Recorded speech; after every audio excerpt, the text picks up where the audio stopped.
जय गुरुजी। संगत जी, अगर आपको गुरुजी से प्रेम है तो वीडियो को लाइक कीजिए और कमेंट्स में लिखिए गुरुजी मेरा जीवन है। जय गुरुजी, शुक्राना गुरुजी। जय गुरुजी संगत जी। आइए संगत जी, आज हम जानेंगे कि कैसे गुरुजी महाराज ने अपनी संगत को बच्चे का आशीर्वाद दिया, उनकी लाइफ को खूबसूरत बनाया। जय गुरुजी, शुक्राना गुरुजी। आगे बढ़ने से पहले आप अपने चैनल गुरुजी सत्संग वर्ल्ड को सब्सक्राइब कर लीजिए, ताकि आपको गुरुजी महाराज के ऐसे सत्संग, उनके ऐसे बहुत सारे खूबसूरत चमत्कार रोज रोज सुनने को मिले। और साथ ही संगत जी, इन सत्संग को, इन वीडियोस को अपने दोस्तों के साथ, अपने गुरु परिवार के साथ शेयर कीजिए, ताकि वो भी हमारे गुरुजी महाराज के चरणों में आ सके और उनकी ब्लेसिंग्स को पा सके। जय गुरुजी। और हाँ संगत जी, आप में से कोई भी संगत अपना सत्संग हमारे साथ शेयर करना चाहते हो, गुरुजी का शुक्राना अदा करना चाहते हो, या फिर अपने दोस्तों के साथ अपने एक्सपीरियंस को बांटना चाहते हो, तो नीचे दिए गए ईमेल आईडी या फिर व्हाट्सएप नंबर पर आप हमें अपने सत्संग शेयर कर सकते हैं। आपके सत्संग भी बहुत जल्द ही शेयर किए जाएंगे। जय गुरुजी, शुक्राना गुरुजी। आज जिनका सत्संग हम सुनने जा रहे हैं, उनका नाम है आकाश सेठी। आइए जानते हैं उनकी जर्नी गुरुजी महाराज के साथ कैसी रही और आगे भी कैसी चल रही है। सर्वप्रथम जून 1998 में मुझे गुरुजी के दर्शन का सौभाग्य प्राप्त हुआ। मेरे मामा जी गुरुजी द्वारा अपने हृदय रोग के चमत्कारी निवारण के संबंध में उनके बारे में चर्चा करते रहे थे। मेरे मामा जी को उनके हार्ट स्पेशलिस्ट ने बहुत जल्द ही बाईपास सर्जरी का सुझाव दिया था। अपने आप को मानसिक रूप से तत्पर कर वह गुरुजी का आशीर्वाद लेने गए। गुरुजी ने अपने पास बिठाकर उनको अपने पांव दबाने को कहा। फिर उनसे उनकी हेल्थ के बारे में सवाल किया। मामा जी ने उन्हें जवाब दिया और प्रस्थान करने की आज्ञा मांगकर उनको होने वाली सर्जरी की सफलता के लिए कृपा बनाए रखने का आग्रह किया। गुरुजी बोले कि उन्होंने उनका बाईपास कर दिया है। ये मामा जी जैसे श्रद्धालु के लिए विश्वास करना तो मुश्किल था, पर उन्हें खुशी थी कि गुरुजी ने उन्हें धन्य कर दिया था। अगले दिन सुबह मामा जी प्रवेश पूर्व परीक्षणों के लिए हॉस्पिटल गए। परिणाम के अनुसार उनका हार्ट बिल्कुल ठीक तरह से काम कर रहा था। हार्ट स्पेशलिस्ट के निष्कर्ष के अकॉर्डिंग उनकी अच्छी नींद के कारण उनके रिजल्ट्स सही थे। उन्हें मामा जी को एक अन्य प्रयोगशाला से परीक्षण करवाने को कहा। फिर से जब वही रिजल्ट्स आए तो डॉक्टर्स अचंभे में पड़ गए। तब मामा जी ने पूर्व रात गुरुजी का प्रसंग सुनाया तो डॉक्टर्स को गुरुजी के दिव्य हस्तक्षेप पर चुप्पी साधने के अलावा और कोई स्पष्टीकरण नहीं सूझा। वैसे तो अब मुझे गुरुजी के प्रभाव के बारे में ज्ञान था। उन दिनों श्रीनगर में रहने के कारण उनके दर्शन नहीं कर पाया। मैं दिल्ली थोड़े टाइम के लिए कार्यवश ही आता था। सौभाग्य से अगली बार जब मैं दिल्ली आया तो मामा जी ने शुभ समाचार दिया कि गुरुजी दिल्ली में ही हैं और हम उनसे मिल सकते हैं। उसी शाम को हम एम्पायर स्टेट गए। हमारे पहुंचने तक बहुत देर हो गई थी। लंगर का अंतिम चक्र चल रहा था और गुरुजी कुछ देर के लिए अपने कक्ष में चले गए थे। हम लंगर समाप्त करने के बाद संगत में बैठे थे जब गुरुजी अपने रूम से बाहर आए। गुरुजी के प्रथम दर्शन। काला कुर्ता धारण किए सभागृह में प्रभावशाली निरंकारी और मनोहर चाल से चलते हुए आज भी मेरे मनसपटल पर अंकित है। उन्होंने मामा जी को पहचान लिया और हम नए लोगों को देखकर हमारे पास आए। उन्होंने मामा जी को हमारा परिचय करवाने को कहा और मेहरौली गुड़गांव मार्ग पर दी रेंज नामक एक कृषि भवन में अपने जन्म दिवस पर आने को कहकर हमें प्रस्थान करने की छुट्टी दे दी। कोइंसिडेंटली अगले दिन दिल्ली में अपने कार्यालय पहुंचने पर मुझे अस्थायी काल के लिए वापस श्रीनगर जाने को कहा गया। वहां पर कार्यरत एक नवीन अधिकारी से कुछ चूक हो गई थी और एक ग्राहक ने हाई कोर्ट में अपनी कंप्लेंट्स कर दी थी। गुरुजी से उनके जन्मदिवस के अवसर पर उनके दर्शन न हो पाने की निराशा के साथ मैं श्रीनगर लौट गया। मुझे सौंपे गए कार्य में सफल होने का विश्वास था, क्योंकि मुझे गुरुजी के दर्शन और आशीष दोनों प्राप्त हुए थे। मुझे ज्ञात था कि सब कुछ गुरुजी की इच्छा अनुसार ही होगा। कठिन परिस्थितियों में मैं श्रीनगर और अवंतीपुर के काम संभाल रहा था। वह ग्राहक अत्यधिक अपेक्षा रखता था और अपने अभियोग सिद्ध करने के लिए हमसे बहुत काम करवाता था। पॉसिबली इससे पहले मैं ये काम न कर पाता, पर इस बार फर्क था। मेरे पास एक आश्रय था और कठिन काल में मैं उनको याद करता था। एंड में 1 महीने बाद उस ग्राहक ने मुझे अपने ऑफिस में बुलाया। उसने मेरे सामने ही डिपार्टमेंट के ऑफिस में फ़ोन किया और मेरे द्वारा दी गई हाई सर्विसेज के लिए उसने मेरी तारीफ करी। उसने अपना अभियोग भी वापस ले लिया और मुझे प्रशंसा पत्र भी दिया। मुझे पता था कि इसका कर्ता कौन है। गुरुजी के पुनः दर्शन होने की उत्सुकता के साथ मैं दिल्ली वापस आ गया। मेरे परिवार के सदस्य गुरुजी के जन्मदिवस आयोजन पर गए थे और नियमित रूप से एम्पायर स्टेट भी जाते रहे थे। उन्होंने मुझे गुरुजी के जन्मदिवस के अवसर पर उपस्थित सहस्त्रों श्रद्धालु और उनके भक्तों के बारे में बताया, जिनकी गुरुजी ने सहायता करी थी। मैंने सोचा, क्या वह हमें संतान सुख का आशीष देंगे? शादी के 7 साल बीतने पर भी हम संतान सुख से वंचित थे। डॉक्टर्स, प्रार्थना और उपाय सब असफल रहे थे। मेरे मामा जी ने गुरुजी का आशीर्वाद लेने का सुझाव दिया। उन्होंने अपने एक ठेकेदार मित्र का प्रसंग भी बताया। मामा जी के उन मित्र को विवाह के 16 साल बाद भी कोई संतान न होने पर गुरुजी का आशीर्वाद प्राप्त हुआ था। गुरुजी ने उन्हें बोला, पुत्र भी दित्ते धी भी दित्ती और इसी साल।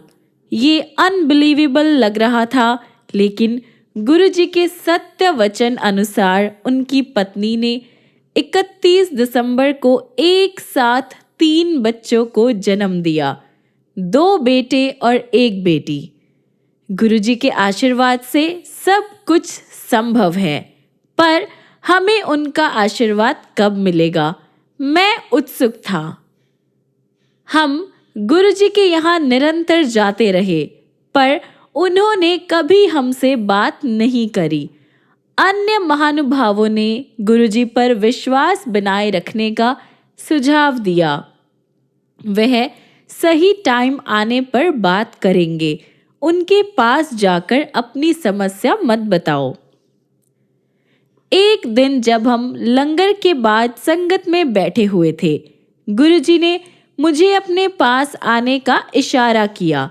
क्या वास्तव में मुझे बुला रहे थे?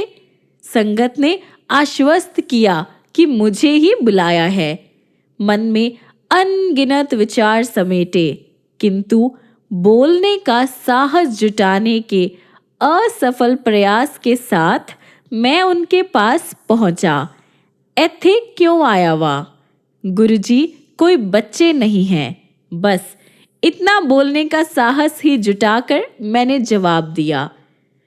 अनासक्त भाव से वह बोले, तुहानू बच्चे लभणगे, भज जा। कुछ सोचे बिना ही मैं बोल पड़ा, गुरुजी, मैं भागने के लिए नहीं आया हूँ। गुरुजी मुझे देखकर बोले, चंगा, 8 दिन आता रही। इस बात ने मुझे अति विस्मित कर दिया कि गुरुजी को कैसे पता कि हर 8वें दिन आना ही मेरे लिए कंफर्टेबल है। उस समय मैं 8 दिन के पाली चक्र में काम करता था। 2 दिन सुबह, 2 दिन दिन में, 2 दिन रात को और फिर 2 दिन छुट्टी। इस प्रकार पहले अवकाश को ही सत्संग में आना मेरे लिए कंफर्टेबल था। हमने गुरुजी के दर्शन के लिए हर 8वें दिन जाना शुरू कर दिया। संगत के अनुमंत्रित भाग्यवान सदस्य हमें अपने अनुभव सुनाते रहे। इसमें हमें भी आश्वासन मिलता था कि गुरु कृपा से हमारी मनोकामना भी पूर्ण होगी। पर कब? हम स्वयं से सवाल करते रहते थे। अन्य समस्याएं हल हो रही थी। मेरी पत्नी का काम स्थायी हो गया था। अपने इंटरव्यू से पहले उसने गुरुजी से आशीष लिया और 42 कॉम्पिटिटर्स में से वह अकेली चुनी गई थी। हमारी आर्थिक सिचुएशन में भी सुधार हो रहा था। हम दोनों बच्चे होने का ट्रीटमेंट ले रहे थे, लेकिन सफलता हाथ नहीं लग रही थी। वैसे तो डॉक्टर्स को कोई आशा नहीं थी, पर फिर भी उन्होंने हमें वीर्यारोपण का सुझाव दिया। उन्होंने कहा कि यदि ये भी असफल रहा तो फिर IVF का ट्राई करेंगे, लेकिन वो बहुत ज़्यादा कॉस्टली होगा। उन्हीं दिनों मुझे अपने उच्च कार्यालय से समाचार मिला कि मुझे अधिशासी MBA की प्रवेश परीक्षा देने के लिए चुना गया है। जून 2000 में शुरू होने वाले इस प्रोग्राम की अवधि 1 साल की थी। मैं दुविधा में था। मेरी पत्नी परीक्षा देने के अगेंस्ट थी। मैंने उसे गुरुजी पर यह डिसीजन छोड़ने को कहा। उसके अकॉर्डिंग मेरे चुने जाने पर ट्रीटमेंट साल भर बंद करना पड़ेगा। गुरुजी के अगले दर्शन के अवसर पर साहस बटोरकर मैंने उनका सुझाव मांगा। गुरुजी ने उत्तर दिया कि ऐसे अवसर जीवन में बार बार नहीं आते और मुझे जाना चाहिए। ये बात सुनकर मेरी पत्नी उदास हो गई। मैंने परीक्षा दी। सफल स्टूडेंट्स की सूची आने से पहले कई चर्चाएं होती थी। ये सुनकर कि मेरा नाम उन चर्चाओं में नहीं था, मेरी पत्नी चिंता मुक्त हुई। इसी टाइम डॉक्टर्स ने 2 जून 2000 को अंतिम बार फिर से पिछली प्रक्रिया दोहराने का निर्णय लिया। उन्हें इस बार भी कम आशा थी। उन्होंने कहा कि अगली बार दूसरी प्रक्रिया ट्राई करेंगे। मैंने अपने कार्यालय में समाचार दिया कि मैं देर से पहुंचूंगा। इधर हॉस्पिटल में पहला नमूना और टेस्टिंग के बाद मुझे एक और सैंपल देने को कहा गया। जब मैंने अपने कार्यालय में बताया कि मुझे और देर होगा और ज़्यादा देर होने पर नहीं आऊँगा, तो उस अधिकारी ने निर्देश दिया कि भले ही कितनी देर हो जाए, मुझे वहाँ ज़रूर पहुँचना है। यहाँ पर काम खत्म होने पर और अपनी पत्नी के सुरक्षित घर पहुँचने का प्रबंध कर जब मैं अपने ऑफिस पहुँचा तो मुझे MBA में अपने चयन का समाचार मिला। स्वीकृति देने के लिए 3 दिन का टाइम था। अगले दिन जब हम गुरुजी के दर्शन के लिए गए और मैंने ये समाचार गुरुजी को दिया, मेरा भ्रम जैसे कोई सर्वज्ञाता को कोई नवीन समाचार दे सकता है? तो मुस्कुराकर वह बोले, फिर ते कल्याण हो गया। मैंने सोचा, मैंने तो गुरुजी को अपने चयन की बात बताई है और वह कह रहे हैं कि मैं धन्य हो गया। ये तो प्रत्यक्ष ही है। उस टाइम गुरुजी के तात्पर्य से हम अनजान थे। इस रहस्य के खुलने में अभी कुछ और दिन बाकी थे। मैंने गुड़गांव में MBA यूनिवर्सिटी में एडमिशन लिया। प्रथम सत्र के बाद मैं घर गया। उसी शाम को हम दर्शन के लिए गए। लौटते हुए मेरी पत्नी ने गर्भ परीक्षण उपकरण खरीदने को कहा और गुरुजी के कहने का रहस्य अगले दिन सुबह उजागर हुआ जब मेरी पत्नी ने अपना प्रेग्नेंट होने का समाचार सुनाया। गुरुजी की कृपा से कठिन परिस्थितियों में भी की गई अंतिम चेष्टा सफल हुई। हम दोनों बहुत ही ज़्यादा खुश और आभारी थे। चक्षुओं में अश्रु भरे हम दोनों बहुत देर तक गुरुजी के चित्र का चुंबन लेते रहे। हम उसी शाम को गुरुजी के पास गए और उनके चरण कमल छूकर जैसे ही मैंने उन्हें ये सूचना देने के लिए अपना मुंह खोलना चाहा, एक बार फिर से सर्वज्ञाता को बताने की भूल, उन्होंने मुझे चुप रहने का संकेत दिया और बोले, मैनू पता है। मेरी अनुपस्थिति होते हुए भी मेरी पत्नी का गर्भकाल सहजता पूर्वक बीत गया।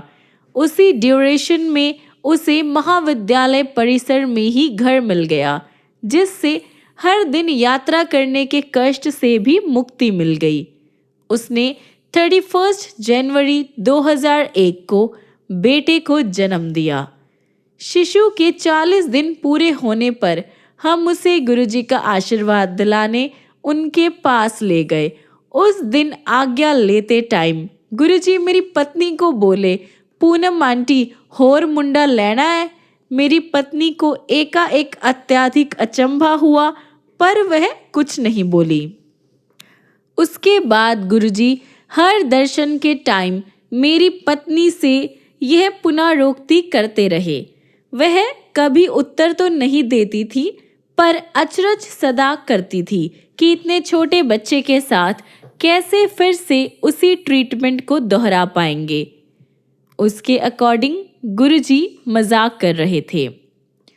जून 2001 में मेरा MBA पूरा होने पर मेरा ट्रांसफ़र पश्चिम बंगाल के पास हो गया। छोटे बच्चे एवं दिल्ली में इतने सारे रिस्पॉन्सिबिलिटीज़ के कारण मेरे लिए इस टाइम बाहर जाना इम्पॉसिबल था। मैंने अपने ऑफिस में अपने वरिष्ठ अधिकारियों से अनेक अनुनय विनय करी, पर कोई हेल्प नहीं करी। सबकी उदासीनता देखकर अंत में मैंने दिल्ली में अपने परिवार के लिए सारे प्रबंध कर जाने का मन बना लिया। उस शाम को हम गुरुजी के दर्शन के लिए गए। उसी दिन सबसे वरिष्ठ अधिकारी, जिनको मैंने ट्रांसफ़र रोकने की विनती करी थी, उन्होंने मना कर दिया था। उस दिन भी गुरुजी ने मेरी पत्नी को देखकर अपना वही सवाल दोहराया, पूनम आंटी होर मुंडा लेना है। मेरी पत्नी ने तत्काल उत्तर दिया, यदि मेरे पति विस्थापित होकर चले गए तो मुझे पुत्र कहाँ से मिलेगा। गुरुजी मुस्कुराकर बोले कि ये तो वास्तव में तकनीकी प्रॉब्लम है और वह मेरा ट्रांसफ़र रद्द कर देंगे। हम उनके चरण कमल स्पर्श कर घर आ गए। 2 दिन के बाद मेरे एक वरिष्ठ ने फ़ोन किया और बोले, तुम अपनी समस्याओं के कारण न जाने की बात करते रहे हो। तुम एक आवेदन पत्र लिखकर मुझे भेज क्यों नहीं देते? मैं देखता हूँ कि क्या हो सकता है। मुझे उनके मन में इस विचार की उत्पत्ति का कारण पता था। उसके बाद गुरुजी के जन्म दिवस 7 जुलाई 2001 से मैंने फिर से ऑफिस में काम करना शुरू कर दिया। तब मैं दिल्ली 2 साल और रहा। गुरुजी उसके बाद भी मेरी पत्नी से निरंतर वही सवाल करते रहे। अप्रैल 2002 में एक शाम मेरी पत्नी ने जवाब दिया, जैसी आपकी इच्छा। अगले दिन ही हम जब प्रेगनेंसी टेस्ट करवाने गए तो उसके रिजल्ट्स बिल्कुल पॉजिटिव निकले। इस बार ये बिना किसी ट्रीटमेंट के, बिना किसी मेडिकल के पॉसिबल हुआ था। प्रेगनेंसी की ड्यूरेशन में एक बार मेरी वाइफ ने मुझसे कहा कि इस बार बेटी होनी चाहिए और गुरुजी से इस बारे में निवेदन करने लगी। अगले दर्शन के टाइम वह गुरुजी के चरण स्पर्श करते टाइम कहने ही वाली थी कि गुरुजी पहले बोले, पहली बार भी मुंडा ते दूजी बार भी मुंडा। उसे अपना जवाब मिल गया था और उसने 1 दिसंबर 2002 को फिर से एक बेटे को जन्म दिया। गुरुजी ने दूसरे बेटे का नामकरण इशुक किया। हमारी दूसरी संतान के बाद एक दिन गुरुजी ने मेरी पत्नी से सवाल किया कि क्या वो पीएचडी करने का सोच रही है। उसने जवाब दिया कि 2 बच्चों के साथ स्टडीज करना अब बहुत मुश्किल है। गुरुजी ने अपना सुझाव दोहराया और बोले, पता है पीएचडी दा मतलब की हुंदा है? पागल होने दा डर। हमारी दूसरी संतान के बाद एक दिन गुरुजी ने मेरी पत्नी से सवाल किया कि क्या वो पीएचडी करने का सोच रही है। उसने जवाब दिया कि 2 बच्चों के साथ स्टडीज करना अब बहुत मुश्किल है। गुरुजी ने अपना सुझाव दोहराया और बोले, पता है पीएचडी दा मतलब की हुंदा है? पागल होने दा डर। इस सुझाव का कारण हमें देर में तब जाकर क्लियर हुआ जब मेरा ट्रांसफ़र बॉम्बे हो गया। मेरी पत्नी मेरे साथ पीएचडी शुरू करके लंबे टाइम की छुट्टियां लेने के कारण ही मेरे साथ रह सकती थी। अपने ट्रांसफ़र डॉक्यूमेंट्स लेकर मैं गुरुजी का आशीष लेने गया और उन्हें अपने ट्रांसफ़र के बारे में बताया। उन्होंने मुझे जाने की आज्ञा दे दी। पहले साल मैं बॉम्बे में परिवार के साथ रहा। इस ड्यूरेशन में कुछ बार हम गुरुजी के दर्शन के लिए आए। एक ऐसे ही अवसर पर गुरुजी ने कहा कि मैं अपने परिवार को साथ ले जाऊं, नहीं तो वो एक और बेटा दे देंगे। हमें संदेश मिल गया और मेरी पत्नी ने पीएचडी के लिए अपने आवेदन पत्र दे दिए। गुरुजी की दया से बहुत कम टाइम में हमारी सारी औपचारिकताएं भी पूरी हो गई। फलस्वरूप मेरा परिवार बॉम्बे आ गया। यहाँ पर ये बताना अनुपयुक्त नहीं होगा कि मेरे पिता के एक मित्र, जो एक बहुत अच्छे एस्ट्रोलॉजर भी हैं, उन्होंने मुझे बताया था कि मेरी पहली संतान 41 इयर्स की एज में होगी। उसकी भविष्यवाणी के अकॉर्डिंग मुझे 2 बेटियों के बाद ही एक बेटा होगा।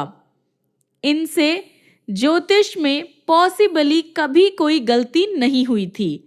मैंने जब उनसे सवाल किया कि कैसे गुरुजी के आशीर्वाद से हमें पहली संतान मेरी 37 इयर्स की एज में हुई और दूसरी 39 इयर्स की, और वो कैसे चूक कर गए, उन्होंने जवाब दिया कि ईश्वर द्वारा लिखा हुआ भाग्य ही ज्योतिष से पता लगता है, लेकिन गुरुजी जैसे महापुरुष जो मानव रूप में परम पिता है, भाग्य फिर से लिखने की क्षमता रखते हैं।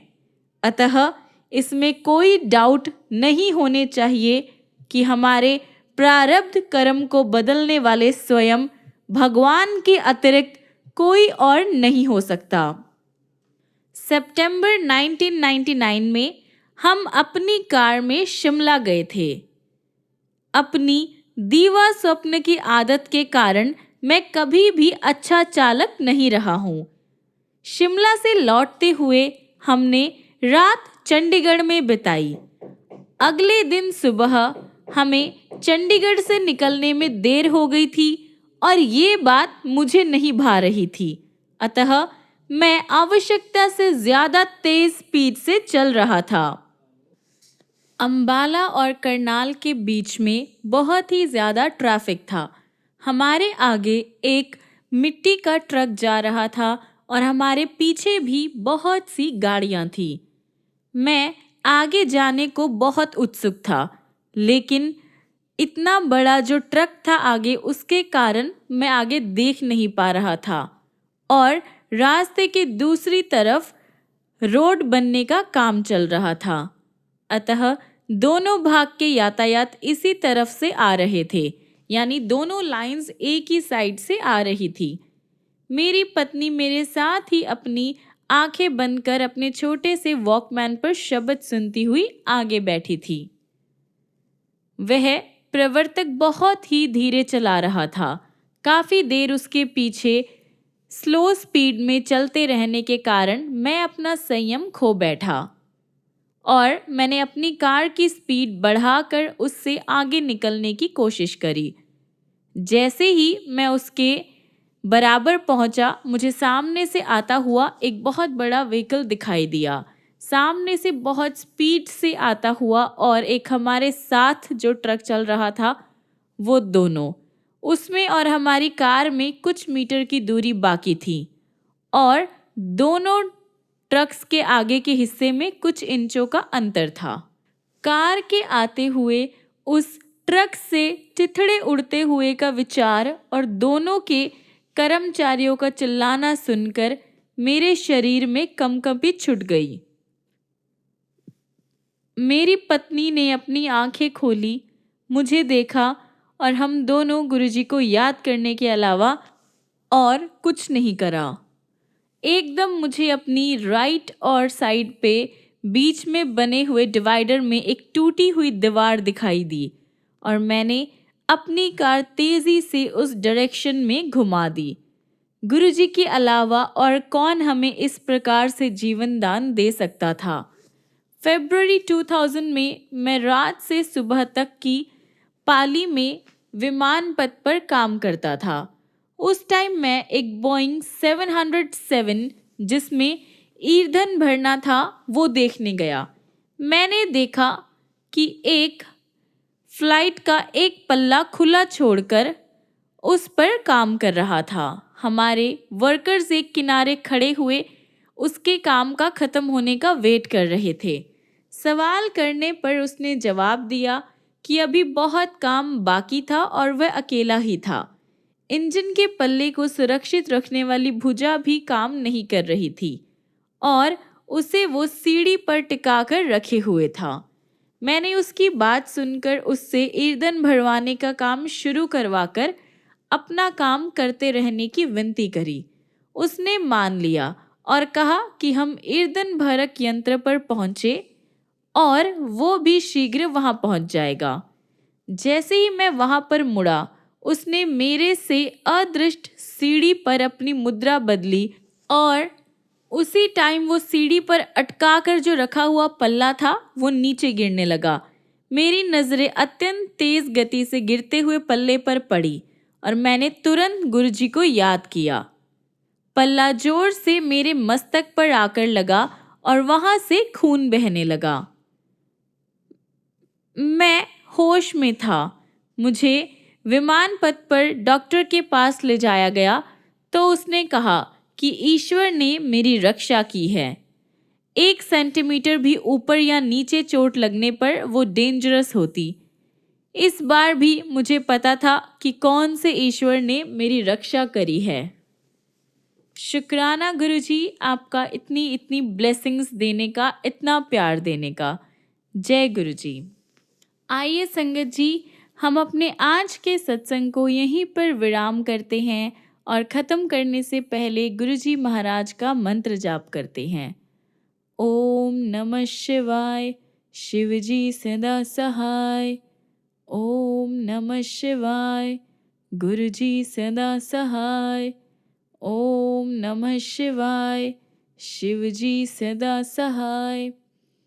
ओम नमः शिवाय। गुरु जी सदा सहाय। ओम नमः शिवाय। शिव जी सदा सहाय। ओम नमः शिवाय। गुरु जी सदा सहाय। जय गुरु जी। शुक्राना गुरु जी। संगत जी, मिलते हैं अगली वीडियो में गुरु जी की बहुत सारी ब्लेसिंग्स लेकर। तब तक के लिए गुरु जी आपको ऐसे ही ब्लेस करते रहें, ढेर सारा प्यार करें, बहुत सारी ब्लेसिंग्स दे। जय गुरु जी। शुक्राना गुरु जी। जय गुरु जी संगत जी।